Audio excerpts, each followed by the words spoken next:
common factor in the common multiple. Paartii kana jalatti kan nuti ilaallu common factor fi common multiple dha. Hiikni isaa common factor jechuun hirmaata waliinii akkasumas common multiple jechuun ammoo hirama waliinii jechuudha. Kanaafuu paartii kana keessatti kan nuti ilaallu waa'ee kanaati jechuudha. In this section you will revise the concept of the common factor in the common multiple of two or more natural numbers. Subjectii kana keessatti yookiin ammoo subsection kana keessatti kutaa kana keessatti kan nuti ilaallu konseptii waa'ee common factorii fi common multiple lakkoofsa naturally lamaa fi isaa oliiti jechuudha. Related to this, you will also revise the greatest common factor and the least common multiple of two or more natural numbers.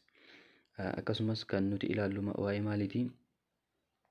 Greatest common factor GCF kan jennuu fi akkasumas LCM kan jennuun greatest common factor jechuun jalqabuma qubeessa kanarraa kan fudhatamedha.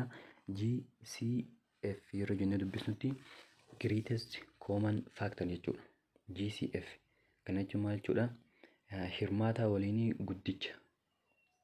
And the least common multiple jechuun ammoo innis qubuma jalqabaa irraa fudhatamee LCM jechuudha. LCM least kan jedhu irraa L fudhannee common kan jedhu irraa C fudhannee multiple kan jedhu irraa ammoo M fudhannee jechuudha. Kanaafuu LCM jennee dubbisnaa jechuudha. Innis jechuun maal jechuudha? Hirama waliinii xiqqicha jechuudha. Lakkoofsota lamaaf natural nambarii lamaaf hiramu keessaa isa xiqqaa jechuudha. Greatest common factor kan jennu ammoo kan lakkoofsotaaf hiramu keessaa isa guddaa. Fakkeenyaaf 4 fi 8 fudhannu. 4 fi 8 yoo kan fudhannu ta'e jalqaba irratti lakkoofsi isaan hiramaniif guddaan kam ta'a? Fakkeenyaaf 4 meeqaaf ni hirama? 4f ni hiramu. Guddaan isaa kan waan ta'eef kana oliif ni hiramu. 8 meeqaaf hirama? 1f ni hirama, 2f ni hirama, akkasumas 4f ni hirama, 8f ni hirama jechuudha. Kanaafuu kan inni hiramuuf guddaan 8 garuu ammoo kan isaa waliin qaban maal ta'a? 4 jechuudha. 4 4f ni hirama, 8f ni hirama jechuudha. Sababa maaliitiif 4 irra dhaabannaa? 4 kun kana ol 4 oliif waan hiramuu hin dandeenyeef deesimaalii waan ta'uuf kanaafuu 4 irra dhaabannee maal goona? Kana jennaa jechuudha. Common isaanii kan isaaniif hiramu keessaa xiqqaan hoo qabin. Fakkeenyaaf 4f kan hiramu keessaa xiqqaan 4 ni hiramaaf jechuudha. 4f 4 ni hiramaaf, 8f hoo meeqatu hiramaaf? 8 ni hiramaaf jechuudha. Kanaafuu kan nuti fudhannu isaan keessaa immoo 8. Kanaafuu meetadii kana osoo hin ta'in karaa biraatiin akkanatti tilmaamu osoo hin ta'in karaa lama ni ilaalla. Isaan sanniin hanga xumuraatti na wajjin turuun irraanfatina jechuudha. Lamaan waan ilaalluuf mee jalqaba irratti common factor in the greatest common factor haa ilaallu. Okay. Common factor in the greatest common factor. Activity kana irra deebinee hojjenna. Konseptiin isaa jalqaba irratti isiniif galuu qaba jechuudha. Haala ittiin hojjetamu. Given two or more natural numbers, a number which is a factor of all of them is called common factor. Lakkoofsi natural numberii lama osoo nuuf kennamanii a number which is a factor of all of them is called common factor. Factoriin yookiin ammoo lakkoofsi isaan hiramaniif yookiin ammoo hirmaataan isaanii jechuudha. Kan isaan hiramaniif lakkoofsi lamaan nuuf kenname sun fakkeenyaaf lakkoofsa akkuma reefniin jedhe 8 fi 7 nuuf kennameera. Kan 8 fi 7 kun hiramaniif hundi isaaniitu garuu wal fakkaataa ta'uu qaba. 8 hirameef yoo 4 ni hiramaniif hin hiraminiif hin ta'u jechuudha. Numbers may have more than one common factor. Lakkoofsonni nuuf kennaman kunniin factor common yookiin ammoo hirmaata waliinii kan waliin qaban jechuudha. Tokko ol qabaatuu danda'u more than one factor. The greatest of the common factor is called greatest common factor. Akkuma jalqaba isiniin jedhe jalqaba qubeerraa fudhatame GCF jennee waamna jechuudha. Or highest common factor jedhamee waamama. Kam keessaa? Kan isaan waliin qaban kana keessaa guddaan common factor greatest common factor jedhamee waamama jechuudha. Yookiin ammoo HCF highest common factor jedhamee waamama.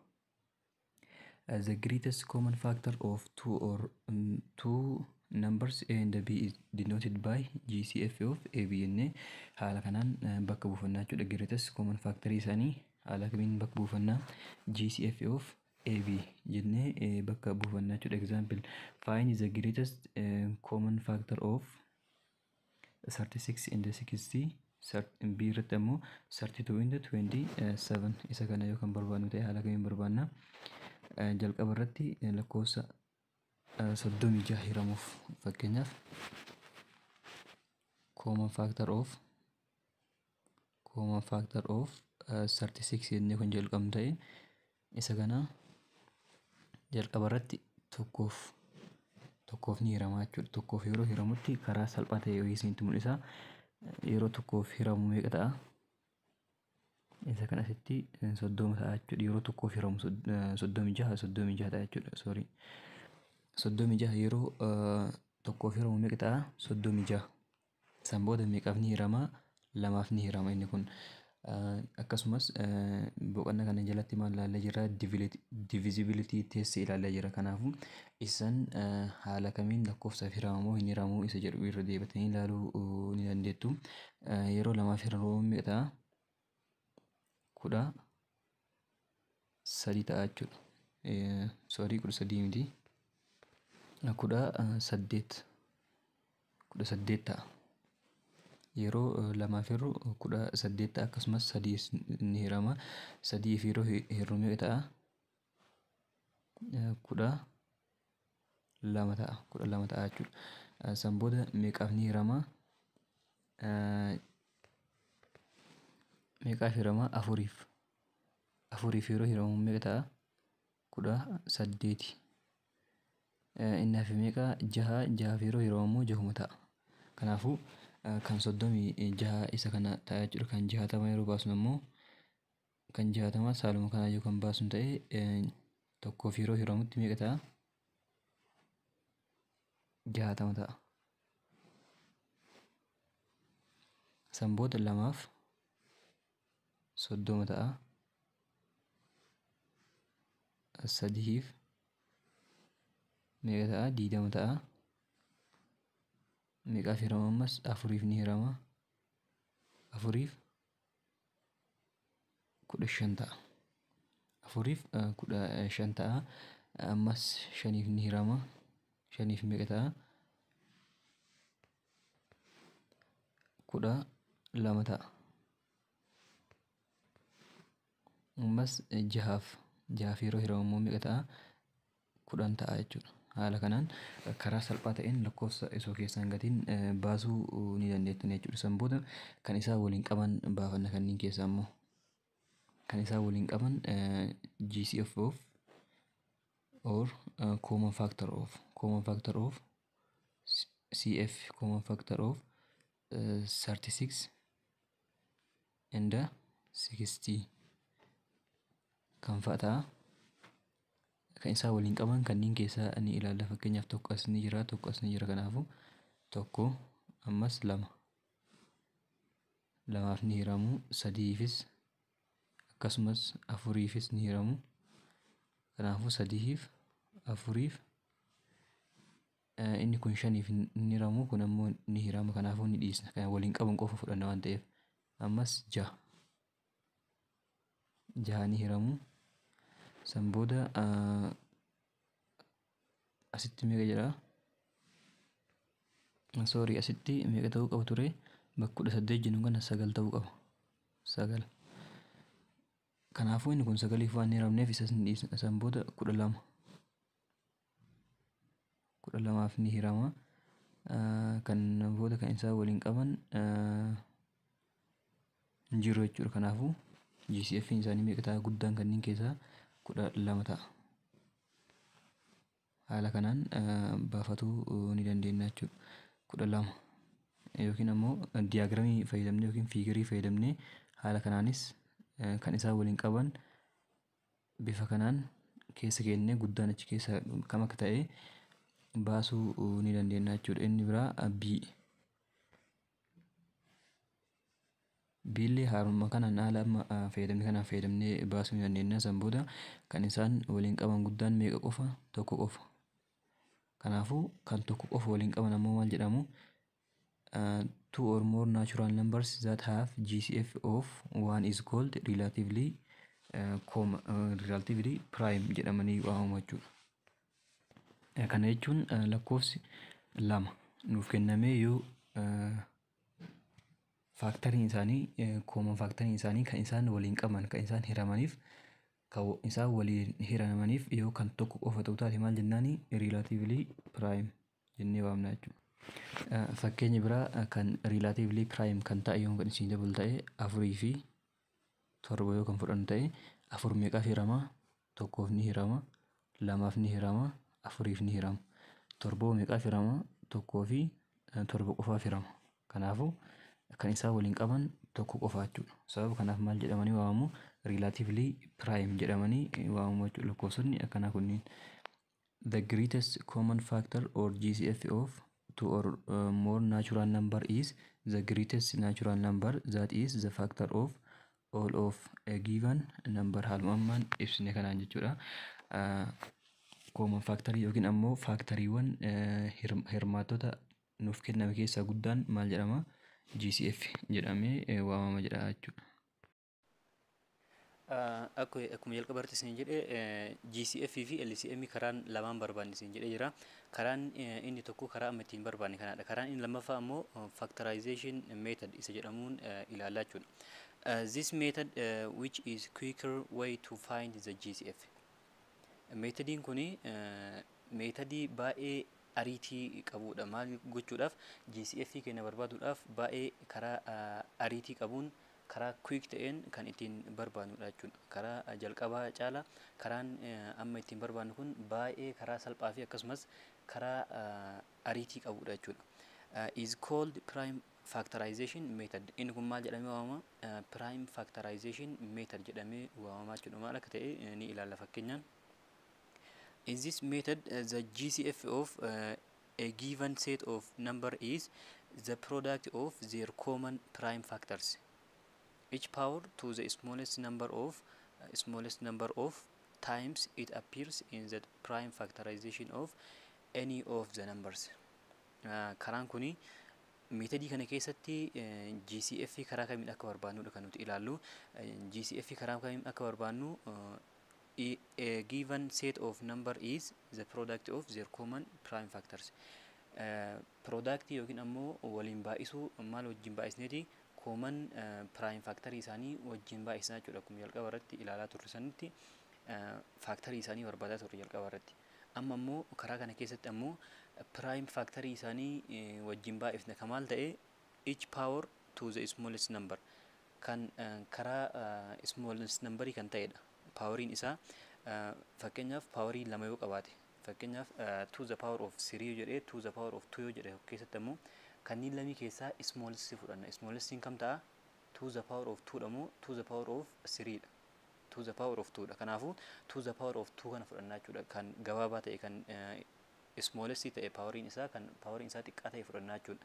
Kanaafuu isa kana haala kamiin barbaadamee haa ilaallu. Example, use the prime factorization method to find GCF. GCF of 180, 260, 540 mee kana ilaallu. Isa kana haala kamiin barbaanna? 180 haa barbaannu jalqaba irratti. Jalqaba irratti maal jennaani? Bifa kanaan bifa tirii fakkaatu yookiin ammoo muka fakkaatuun fayyadamnee deemnaa jechuudha. Jalqaba irratti maal jennaani? Lamaaf jennaan. Lakkoofsa kana lamaaf irra jalqaba irratti. Maaliif lakkoofsi prime yeroo jennutti prime jechuun maal jechuudha? Kopxiidha. Kopxiin akkuma viidiyoo yeroo darbe keessatti ilaalaa turre lakkoofsa akkamiiti kopxii kan jennuun? Lakkoofsa faaktarii lama qofa qabudha. Innis tokkoo fi mataa isaatiif qofa kan hiramudha. Fakkeenyaaf lama yoo kan fudhannu taate tokkoo fi lamumaaf qofa hirama. Kanaafuu lakkoofsa akkanaa kun maal jedhama? Prime jedhama. Kanaafuu isa kanaan jalqaba prime factory keessaa inni xiqqaan isa kanaa jechuudha. Kanaafuu prime factory jalqaba kana ilaallee yoo kanaaf kan hiramu taate gara maalitti tarra? Gara 3tti tarra. Kanaafuu mee isa kana hiruu hin hiramu waan ta'eef isa kana hiruudhaaf jalqaba irratti maal ilaalla isin jedheera? Divisibility test irratti akka ilaallatti lakkoofsa wayii lamaaf hiruudhaaf dijiitii xumuraa ilaalla. Dijiitiin xumuraa yoo kan guutuu ta'u ta'e yookiin ammoo kan lamaaf hiramu ta'e lakkoofsi kun kallattiimaan ni hirama jedhna. Kanaafuu dijiitiin xumuraa kennamaa inni zeeroodha. Kanaafuu zeeroon lakkoofsa kamiifuu hiramuu ni danda'a. Sababa kanaaf lakkoofsi kun 180 akkuma jiruun lamaaf ni hirama jennee ilaalla jechuudha. Kanaafuu lamaan meeqa ta'a? Yoo lamaaf hiramuu didu ammoo maal goona gara sadiitti tarra. San booda gara shaniitti gara torbaatti jecha akkasumatti itti fufnaa jechuudha. Kanaafuu lamaaf yeroo hirru meeqa ta'a? 90 ta'a. Ammas isa kana deebinee maal goona? Yoo lamaaf hirame lamumaaf hirra. Yoo ammoo kan lamaaf hin hiramne taate gara sadiitti tarra malee lamarra utaallee yookiin isoo lamaaf hiramu sadiif hiruu hin dandeenyu. Isoo ammoo sadiif hiramuu danda'u lamaaf hirree irra utaallee shaniif hiruu hin dandeenyu. Kanaafuu tartiibaan deemuu qabna. Lamaaf yeroo hirru ammas ni deema waan ta'eef maal goona? Lamaan jennaan meeqa ta'a? 45. Amma 45 lamaaf ni hiramu moo hin hiramu? Isa jedhu ilaaluudhaaf dijiitii xumuraa ilaalla. Dijiitiin xumuraa kenna meeqa? 5. Kanaafuu 5 lamaaf kallattiidhaan hiramuu hin danda'u waan ta'eef lakkoofsi kun lamaaf hin hiramu. Amma gara maaliif tarraa? Gara sadiitti tarra. Sadiif hoo ni hirama moo ni hiramu? Isa jedhu ilaaluudhaaf maal goona? Walitti idaana. 4 ida'uu 5 meeqa ta'a? 9. Kanaafuu 9 sadiif ni hirama waan ta'eef lakkoofsi kun kallattiimaan sadiif ni hirama jechuudha. Sadiif yeroo jennuun meeqa ta'a? 15. Ammoo lakkoofsi 15 kun shaniif hiramuu ni danda'a. Garuu ammoo sadiif waan hiramuu danda'uuf shanitti taruu hin dandeenyu. Jalqaba sadi fixuu qabna waan ta'eef ammas sadiin jennaan. Sadiin meeqa ta'a? 5 ta'a. Kanaafuu piraayim faaktarii irra geennee jirra waan ta'eef asumatti dhaabuu ni dandeenya yookiin ammoo maal jennaani ammas shaniin jenneeni waan jennaan jechuudha. Garuu ammoo as gahuu hin qabnu.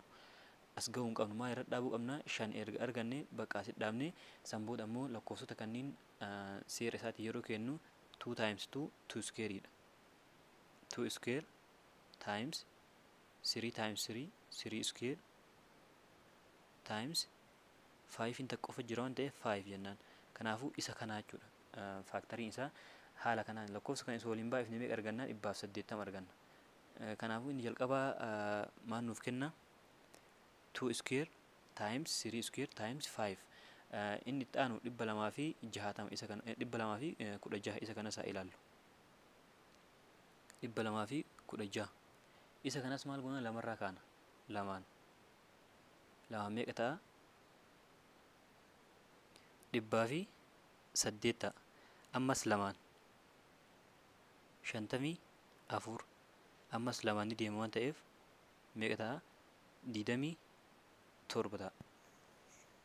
Ammas lamaan waan hin deemneef maal goona? Gara sadiitti tarra. Sadiin 9.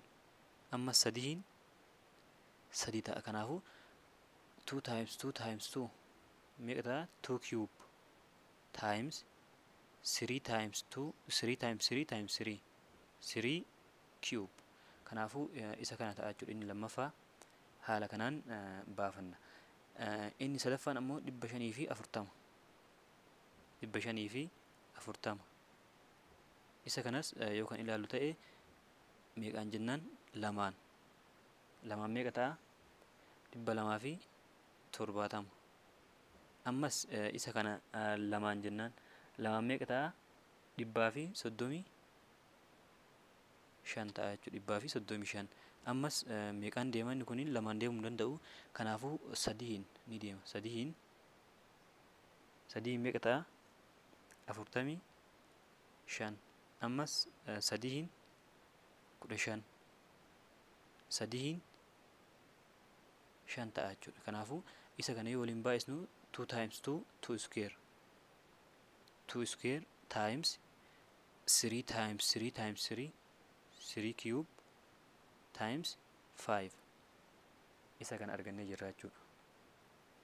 Kanaafuu 2 square times 3 cube times 5 isa jedhu argannee jirra. Haala kanaan prime factorizationii fayyadamnee argachuu ni dandeenya. Amma immoo erga kan arganne haala kamiin GCF isaa barbaadna isa jedhu haa ilaallu. GCF barbaaduudhaaf maal jennee jirra?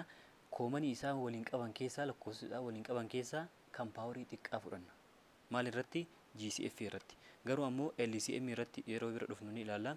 LCM irratti hoo haala kamiin barbaadna isa jedhu yeroo sanitti ni ilaalla jechuudha. Kanaafuu kan isin qabatuu qabdan amma GCF irratti paaworii xiqqaa kan qabu fudhanna. Kan isaa waliin qaban keessaa paaworii xiqqaa kan qabu. Garuu yoo waliin hin qabaatin maal goonaa ni dhiisna jechuudha. Mee kan isaa waliin qaban amma fakkeenyaaf 180 keessa 2 ni jira, 216 keessa 2 ni jira, asis 2 ni jira jechuudha. Kanaafuu 2 waliin qaban. 2 kan waliin qaban kana keessa kan bakka sadan jiru keessa kan paawarii xiqqaa ilaalla. Bakka sadan kan jiru keessa 2 iskuweerii tokko. 2 iskuweerii 2 kiyuubii 2 iskuweerii jedha. Kanaafuu 2 iskuweeriin bakka 2 jira waan ta'eef tokkuma keessaa fudhannaa. 2 kiyuubiin guddaa waan ta'eef isa ni dhiisna. Maal goonaa 2 iskuweerii fudhanna. 2 iskuweerii fudhanna. Ammas kan itti aanu kan isaa waliin qaban maa inni 3dha.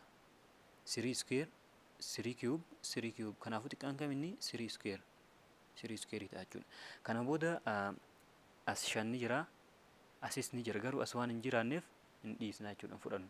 Bakka sadanuu dirqama jiraatu qaba. Yoo lakkoofsi kun 4 ta'es bakka 4 dirqama jiraatu qaba. Yoo 2 ta'es bakka 2 dirqama jiraatu qaba jechuudha. Kanaafuu isa kana yeroo waliin baay'isnu 2 iskuweeriin meeqa ta'a? 4. 4 times 3 iskuweeriin ammoo 9.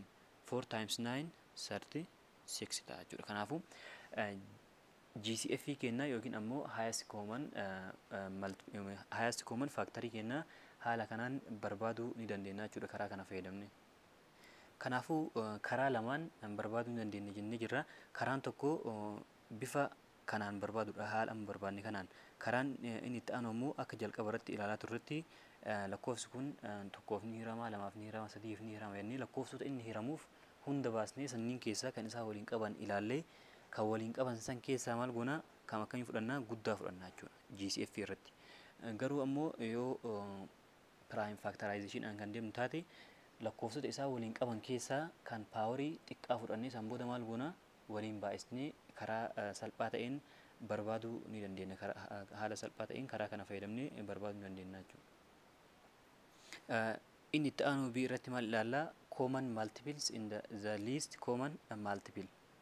Common multiple jechuun hirmaataa waliinii, hiramaa waliinii, sorry, hirmaataa osoo hin taane hirmaataa waliinii. Hirmaataa waliinii jechuun lakkoofsota fakkeenyaaf lakkoofsonni wayii nuu kennamee lakkoofsi isaan hiramuu danda'aniif fakkeenyaaf 2 fi 4 yoo kan nuuf kennu taate 2 fi 4 kan hiramu maal fa'a, lakkoofsa akkamii fa'a kan jennu ilaallee kan lakkoofsa 2 hiramuu danda'u akkasumas kan 4 hiramuu danda'u keessaa kan isaan lamaaniif wal bira hiramu keessaa xiqqaan isa kami? Least jechuun xiqqaa jechuudha. Isa kami? Isa jedhu ilaallaa. Isa kana maal jechaa turre? Hawaaxaa. Hawaaxaa. GCF jechuun ammoo hawaagaa isa jennu san jechuudha afaan Oromootiin.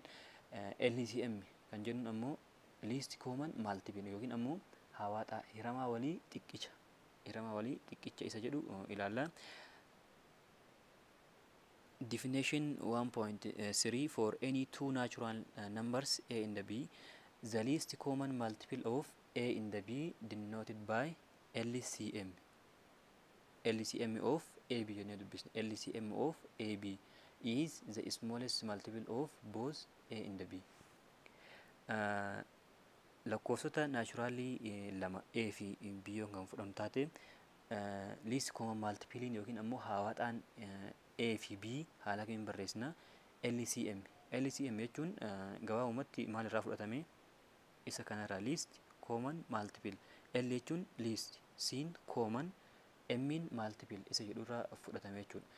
Isa kana haala kamiin barbaanna? Isa kanas karaa jalqaba fayyadamnu san baay'ee wal fakkaata waan ta'eef karaa jalqabaa saniin baay'ee wal fakkaata waan ta'eef isa san seeraan isinii galuu qabu waan ta'eef isa san irra deebi'aatii ilaala. Is the smallest multiple of both A and B. Hirama maaliti? Hirama isaan waliin qaban keessaa kan lakkoofsonni A fi B kun waliin qaban keessaa yookiin ammoo kan lakkoofsonni lama waliin qaban keessaa yookiin lakkoofsonni lama olis jechuu ni dandeenya. Lakkoofsonni lamaa fi isaa ol waliin qaban keessaa lakkoofsa akkamiiti? Xiqqaa kan ta'e kan isaan lamaaniifuu hiramu keessaa lakkoofsa xiqqaan ta'e maal jedhama? LCM jedhama. LCM. LCM ammoo karaa kamiin barbaanna isa jedhu haa ilaallu. Example kana yeroo ilaallutti find LCM of 8 and 9.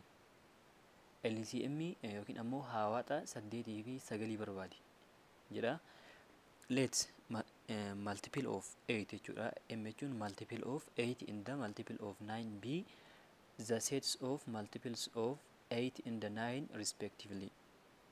Mee isa kana takka takkanaa ilaalu adda baasnee multiple of 8 jalqaba irratti kan 8 hiramu maal fa'a 8 ni hiramaa fi 16 8 dabalaa deemu jechuudha. 24 32 40 48 56 64 72 80 88 ittuma fufaa jechuudha. Lakkoofsi kun ittuma fufan dhaabatu maaliif lakkoofsa 8 hiramu baay'eedha waan ta'eef. Kan sagalii hoo mee isa kana isaa ilaallu. Isa kana dhaabnu ittuma fufuu qabna nu maaliif waan maal arganneef amma waan lakkoofsota isaa waliin qaban waan arganneef yookiin ammoo deemnee isa kaanis baasnee fakkeenyaaf haga 90 yoo kan baasu taate hanga 90 kana keessatti yoo kan isaan waliin qaban yoo kan hin jiran ta'e ittuma fufuu qabna. Multiple of 9 yoo kan baasu taate 9 jalqaba irratti 9 kan hiramu 9 itti aanee 18 ni hiramaaf 9 irratti adeemne isa kanas 27 36 45 54 63 72 81 90 jedhee haaluma kana itti fufaa deemaa jira innis 99 jennee haala saniin itti fufuu ni dandeenya.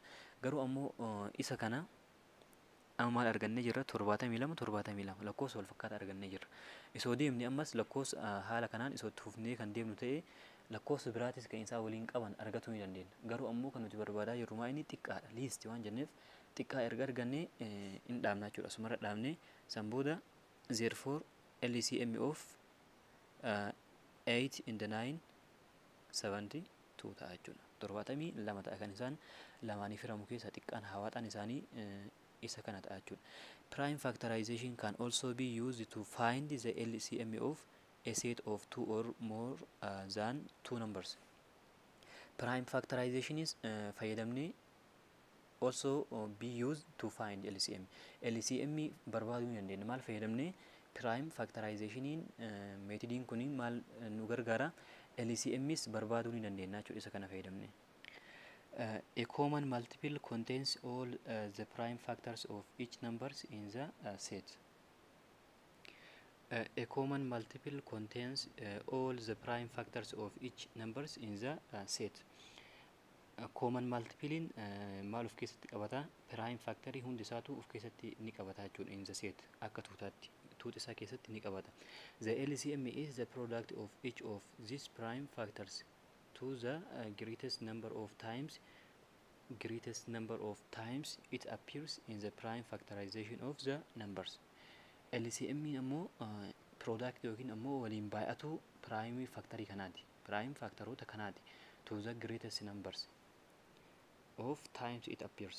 Akka inni lakkoofsa guddaatti argamutti kan jechuun maal jechuudha yeroo GCF ilaalutti paawarii xiqqaa ilaalaa turre. Garuu ammoo amma kan nuti ilaallu paawarii guddaadha. Paawarii guddaa ilaalaa jechuudha asirratti. Paawarii guddaadha akkasumas lakkoofsota isaa waliin hin qabnes tokkochi nambisu marayyuu ni fudhannaa jechuudha. Jalqaba irratti yeroo GCF ilaalaa turretti lakkoofsa isaa waliin hin qabne ni dhiisaa turre.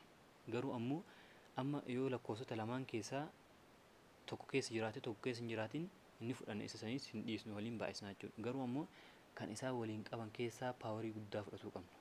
Mee example kana ilaalu. Use the prime factorization method to find the LCM of 9, 21, 24. Mee isa kana haa ilaallu.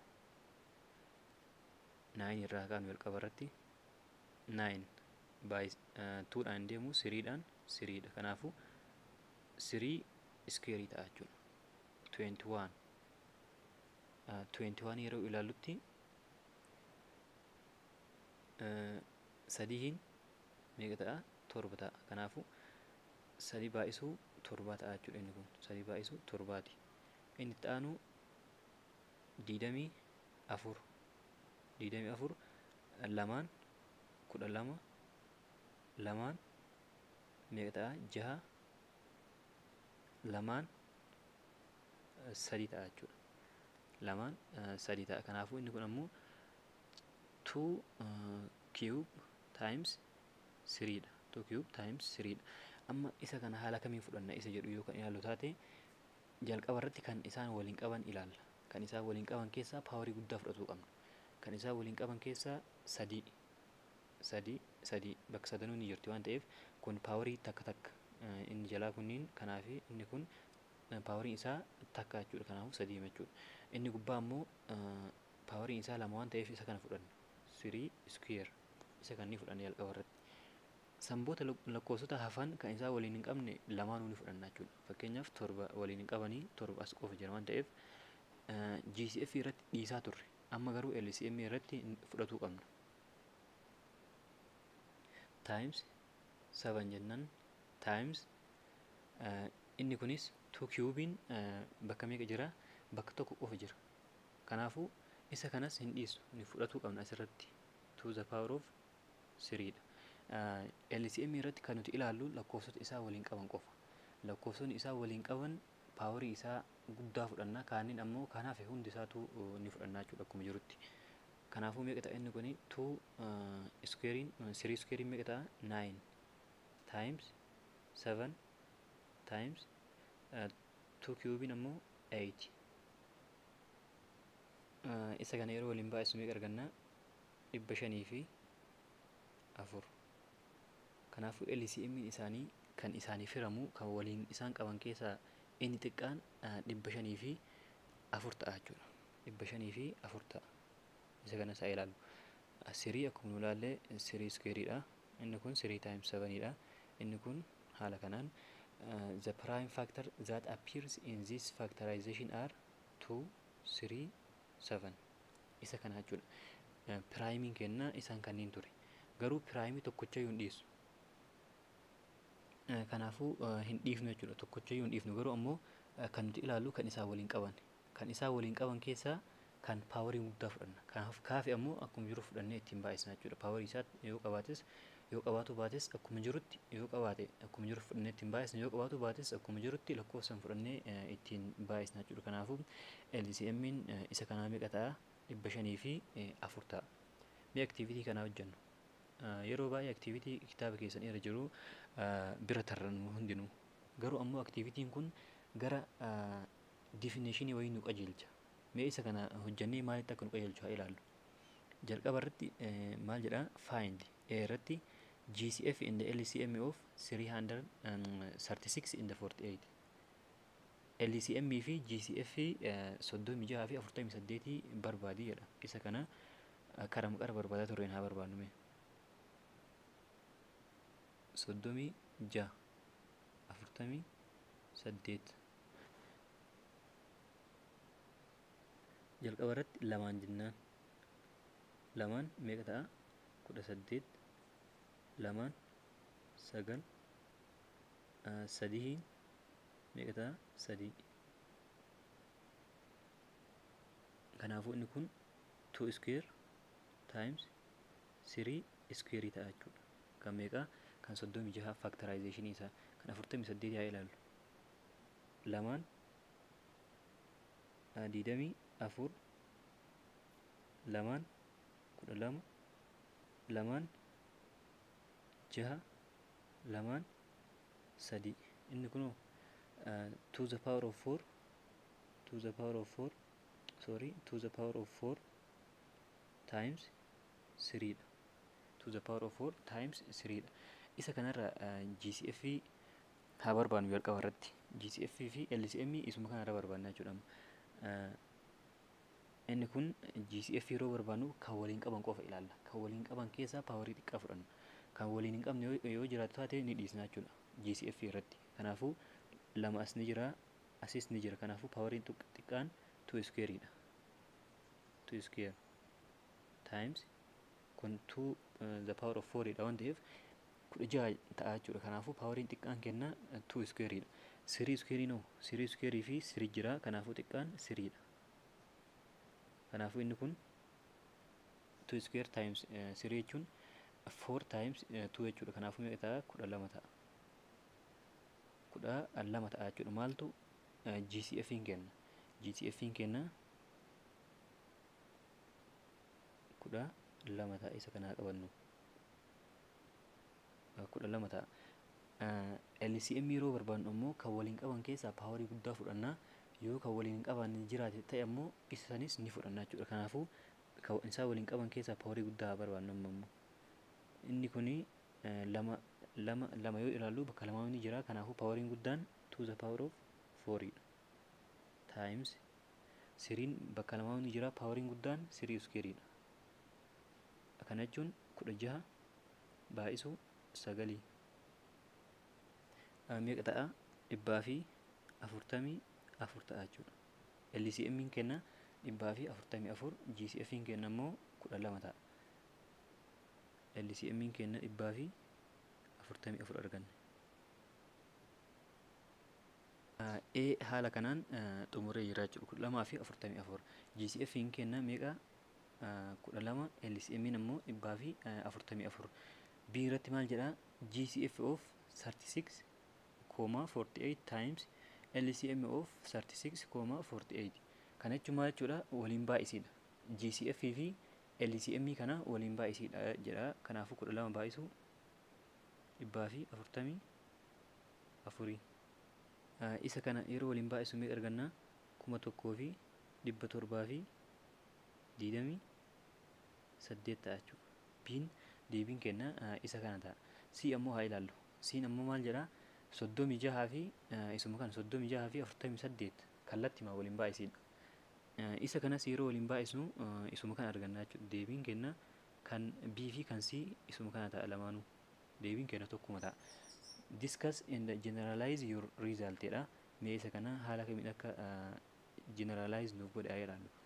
For any natural numbers A and B, GCF of AB times LCM of AB equal to A times B.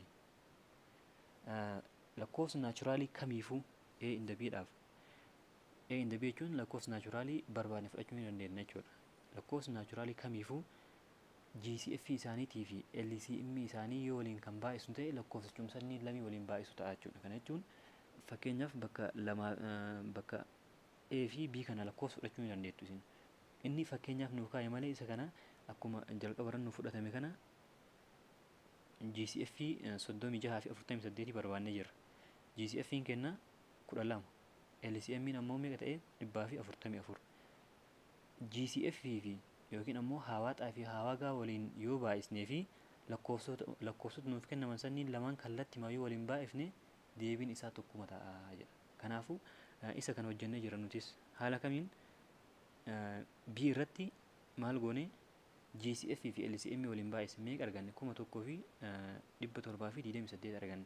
Amma C irrattis lakkoofsuma san kallattii waliin baay'isidha. AB jechuu hin dandeenya lakkoofsa kanneen amma fakkeenyaaf naachuraal nambariidha bakka buufannee kaa'uu hin dandeenya.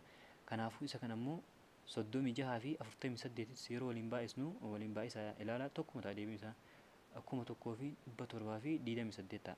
Kanaafuu isa kana definitionin kun gochi nuti amma hojjenne wajjin activity kana wajjin tokkuma jechuudha garaagarummaa hin qabaatu.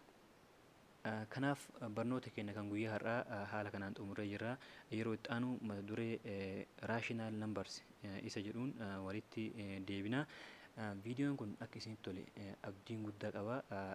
Viidiyoon kun natti tole yoo kan jettan taate like godhuudhaan akka viidiyoon kun isinitti tole na beeksisa. Akkasumas hiriyoota keessaniif share godhuudhaan namni chaanala kanaaf haaraa taatan ammoo chaanala kana akka viidiyoon gadhiise yeroo hundayyuu isin bira ga'uuf subscribe godhuu hin irraanfatina. Barnoota keenya kan guyyaa har'aa haala kanaan xumurree jirra. Hanga viidiyoo biraatiin